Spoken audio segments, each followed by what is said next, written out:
সর্বোপরি যারা দুনিয়া থেকে বিদায় হয়ে যায় তাদেরকে তোমরা মৃত বলো না, তাকুলু লিমান ইয়াকতালু ফি সাবিলিল্লাহি আমওয়াত, বলে এদেরকে মৃত বলো না, এদেরকে মৃত বলো না, বাল আহইয়াউ ওয়ালাকিন লা তাশউরুন। আল্লাহু আকবার।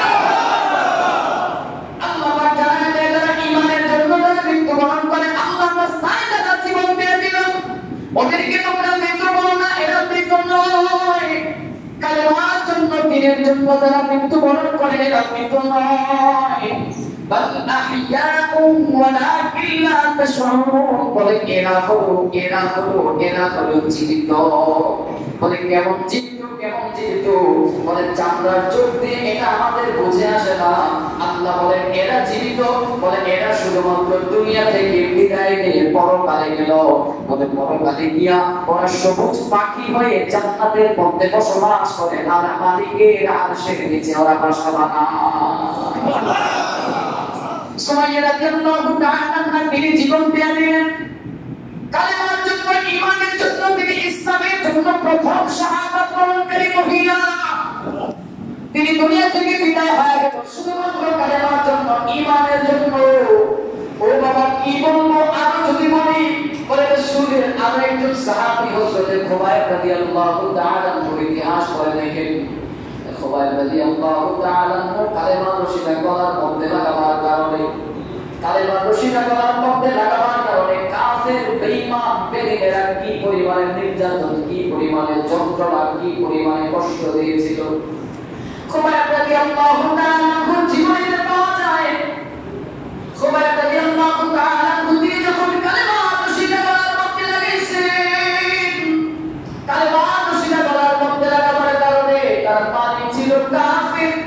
মালিক ডেকে বলে খুবাইব শুনলাম তুমি নাকি মুহাম্মদের ধর্মকে গ্রহণ করেছো।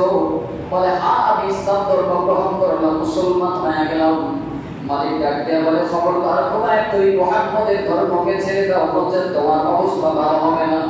খুবাইব বলে যে কালেমা রশি একবার গলার মধ্যে লাগাইলাম আমার জীবনটাও যদি চলে যায় তারপরেও আমি কালেমার রশি ছাড়বো না।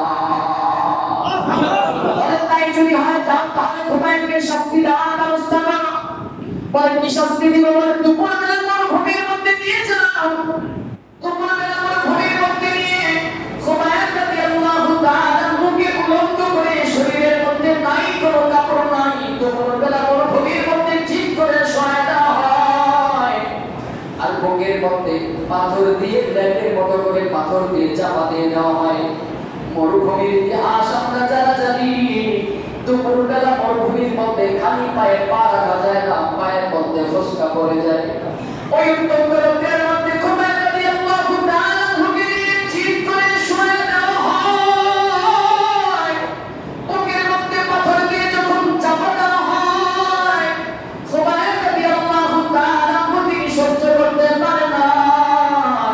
সমস্ত শরীর থেকে শরীরটা কেমন যেন পোড়ার মতো হয়ে গেল, চামড়াগুলো পুড়ে গেল, পুষ্টগুলো পড়ে যাওয়ার মতো অবস্থা হয়ে গেল। খুবাইব রাদিয়াল্লাহু তাআলা আনহু ভাবে কি কাফেররা কোথা থেকে টাকা দেখে খুবাইবের খুব দুই কানা করে। তাই রাসূল খুবাইব বলে ভাই মুহাম্মদের ধর্মকে ছেড়ে দিছে, যাও পরীক্ষা করে দেখো। পরীক্ষা করার জন্য খুবাইব রাদিয়াল্লাহু তাআলা আনহুর মুখের মধ্যে কামটা লাগায় বলে, বলো খুবাইব তুমি মুহাম্মদের ধর্মকে ছাড়ছো কিনা বলো। খুবাইব রাদিয়াল্লাহু তাআলা আনহু বলেন আমার মাওলা এক, আমার মাওলা এক, আমার মাওলা এক। খুবাইব বলেন না না সম্ভব না, কারণ জানি নাই। বলে এই শাস্তি দেওয়া হয় না, শাস্তির কৌশলটা পরিবর্তন করে আর কঠিন শাস্তি দেওয়া হয়। বলে কি শাস্তি দিব, বলে একটা ওটার একটা রশি দিয়ে আসো। ওটা রশি না, রশির এক পাতায় খুবাইব রাদিয়াল্লাহু তাআলা আনহুকে বলে শক্ত করে বেঁধে দেওয়া হয়। হাতের মধ্যে, পায়ের মধ্যে, কোমরের মধ্যে বাইন্ধা রশির আরেক পাতা ওটের পায়ের মধ্যে বেঁধে দেওয়া হয়। এবার দুপুরবেলা উঠতে দৌড়াই দেওয়া হলো। দুপুরবেলা মরুভূমির মধ্যে এবার উঠ দৌড়ায়। খুবাইব রাদিয়াল্লাহু তাআলা আনহু পিছন দিক দিয়ে গেছে, একবার ডান দিকে আসার খায়া পড়ে, আবার বাম দিকে আসার খায়া পড়ে। ও জায়গার মধ্যে খুবাইব রাদিয়াল্লাহু তাআলা আনহু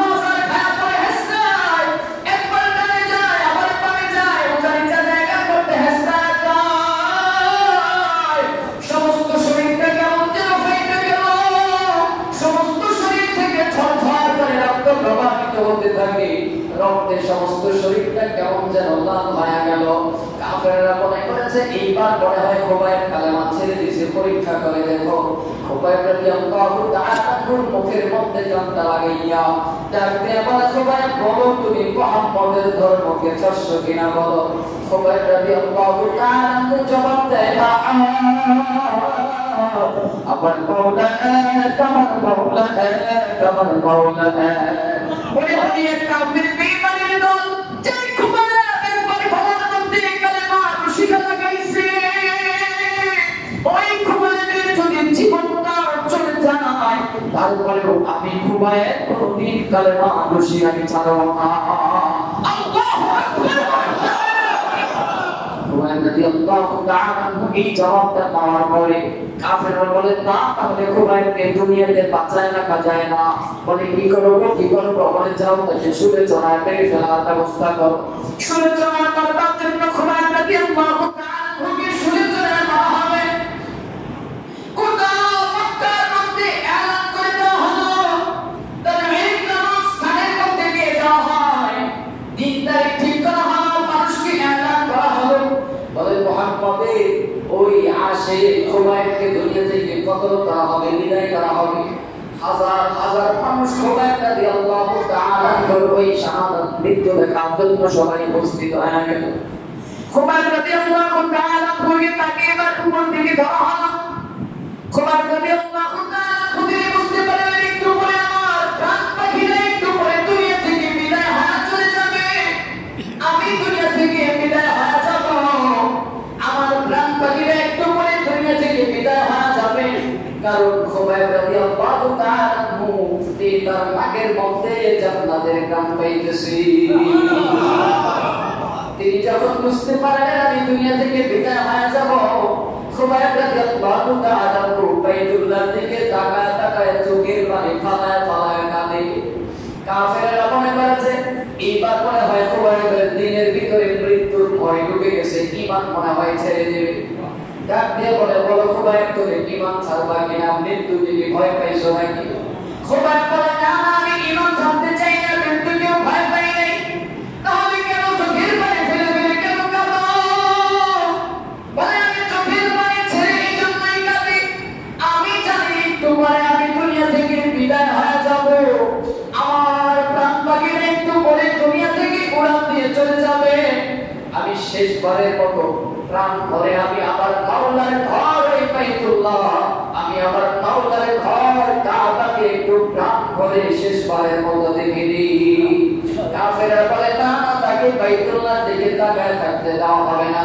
পাথর মেরে ঢিল মেরে খোবাইব রাদিয়াল্লাহু তাআলা চেহারাটাকে ঘুরিয়ে দেওয়া হলো। খোবাইব রাদিয়াল্লাহু তাআলা বলে, তুমি আর কাফের বেঈমানের দল, আমি খোবাইবের চেহারাটাকে ধরা পাথর মেরে ঢিল মেরে ঘুরিয়ে দিলি। কিন্তু যে খোবাইব তার মালিকের জন্য জীবন দিতে চলতেছে, আল্লাহর কসম ওই খোবাইবের অন্তরটাকে আর কোনোদিন ফিরাইতে পারবে না।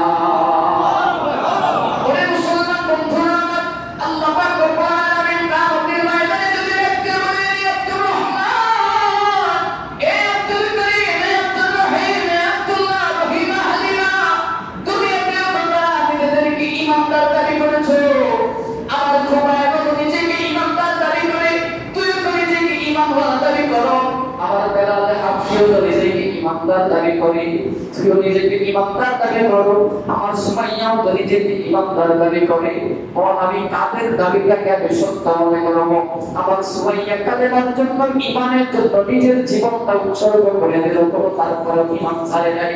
আমার খোবাইব কালেমার জন্য, দিনের জন্য, ঈমানের জন্য নিজের জীবনটাকে উৎসর্গ করে দিল, ঈমান ছাড়ে নাই।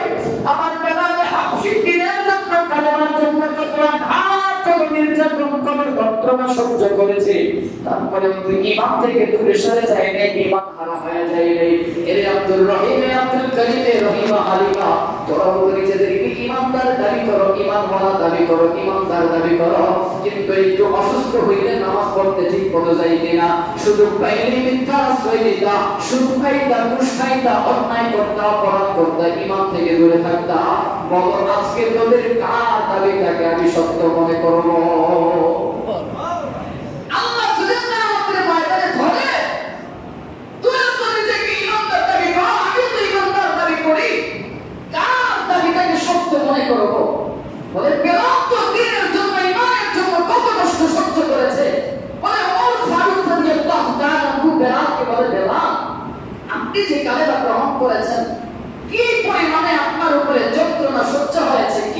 পায়ে আঘাত করেছে। বলে বেলাল রাদিয়াল্লাহু তাআলা বলেন আমি কি মুখে বলবো নাকি প্র্যাকটিক্যালি দেখাবো? ওমর বলেন প্র্যাকটিক্যালি দেখাইতে পারলে তো মুখের দরকার নাই, প্র্যাকটিক্যালি দেখতে চাই। বলে দেখো বেলাল রাদিয়াল্লাহু তাআলা পিঠ থেকে জামাটা সরাইয়া বলে ওমর দেখেন আমার পিঠের মধ্যে তাকায় দেখে কতটুকু নির্যাতন করেছে। ওমর রাদিয়াল্লাহু তাআলা পিঠের দিকে তাকায় দেখি পিঠটা কেমন যেন গর্ত কষ্ট পাওয়া যায় না, গর্ত দেখা যায়, হাড়গুলো দেখা যায়। কি ব্যাপার বেলাল এমন কেন?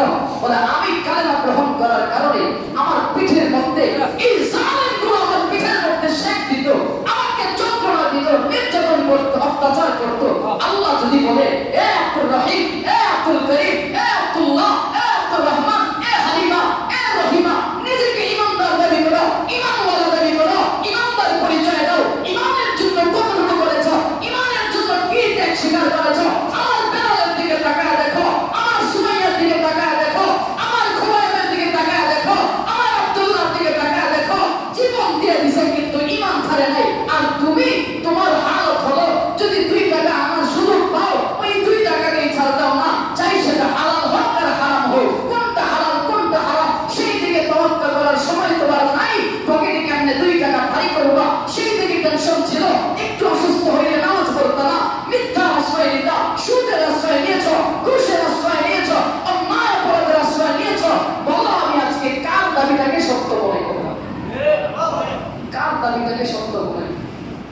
এই দুর্বল ইমান নিয়ে যদি কিয়ামতের ময়দানে উঠি নাই কোনো উপায় থাকবে না, নাই কোনো উপায় থাকবে না।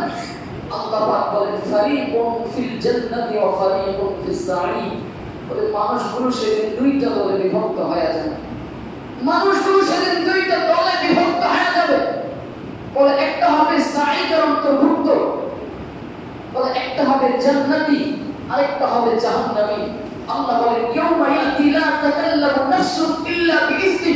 সূরা হুদে আল্লাহ তাআলা জানায় দেয় ইয়াউমা ইয়াতি লা তাকাল্লামু নাফসুন ইল্লা বিইজনি ফামিনহুম শাকিয়্যুন